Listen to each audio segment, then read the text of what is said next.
আসসালামু আলাইকুম। আজকে সকালে একটি জরুরি কাজের জন্য মতিঝিলে যেতে হয়েছিল। ব্যস্ত এলাকার কথা তো সবাই জানেন।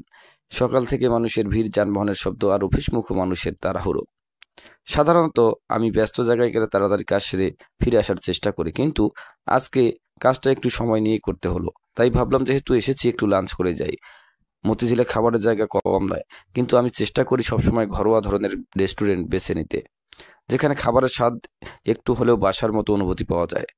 আজকে এমনই একটা ছোট্ট শান্ত আর পরিচিত দোকানে ঢুকে পড়লাম। খাবারের অর্ডার করার সময় ভাবলাম আজকে ভারী কিছু না, সাধারণ কিছু নিলে কেমন হয়। তাই প্রথমে যেটা নিলাম সেটা হলো লাউয়ের তরকারি। লাউ এমন একটা সবজি যেটা যত সাদাসিধে ততই হালকা আর আরামদায়ক লাগে।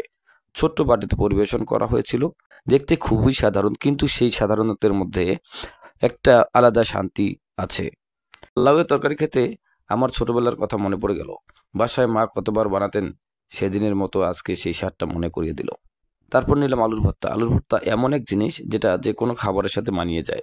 একটু কাঁচামরিচ, একটু পেঁয়াজ, সামান্য সরিষার তেল, এই সামান্য জিনিসগুলো মিলেই যে কি দারুণ একটা স্বাদ তৈরি হয়, সেটা ভাষায় বোঝানো কঠিন। আজকের ভর্তাটা ছিল সেই ঘরোয়া স্টাইলে, মনে হচ্ছিল কেউ যেন বাসায় বসে করে দিয়েছে। লাউয়ের ভর্তা খেতে খেতে বুঝতে পারছিলাম স্বাদটা খুবই হালকা, খুবই কমফোর্টিং।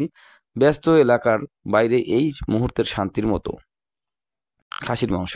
খাসির মাংস তো আমাদের সবারই প্রিয়, কিন্তু বাইরে খেতে গেলে অনেক সময় সব জায়গায় ভালো পাওয়া যায় না। তাই সবসময় একটু ভয় কাজ করে কেমন হবে। কিন্তু আজকে যেটা নিলাম সেটা সত্যিই অসাধারণ ছিল।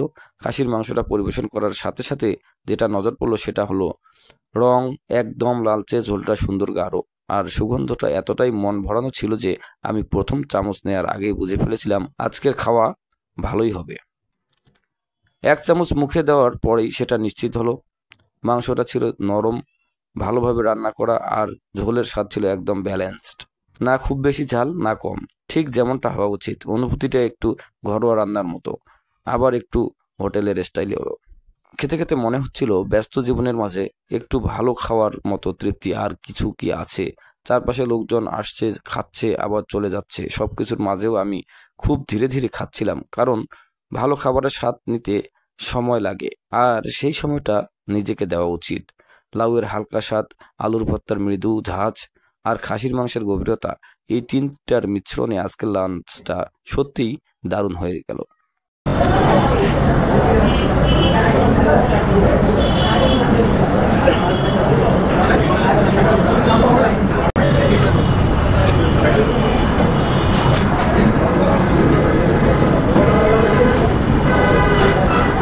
খাওয়া শেষ করে বাইরে বের হয়ে মনে হচ্ছিল আজকে একটা ছোট্ট সুখের মুহূর্ত পেলাম।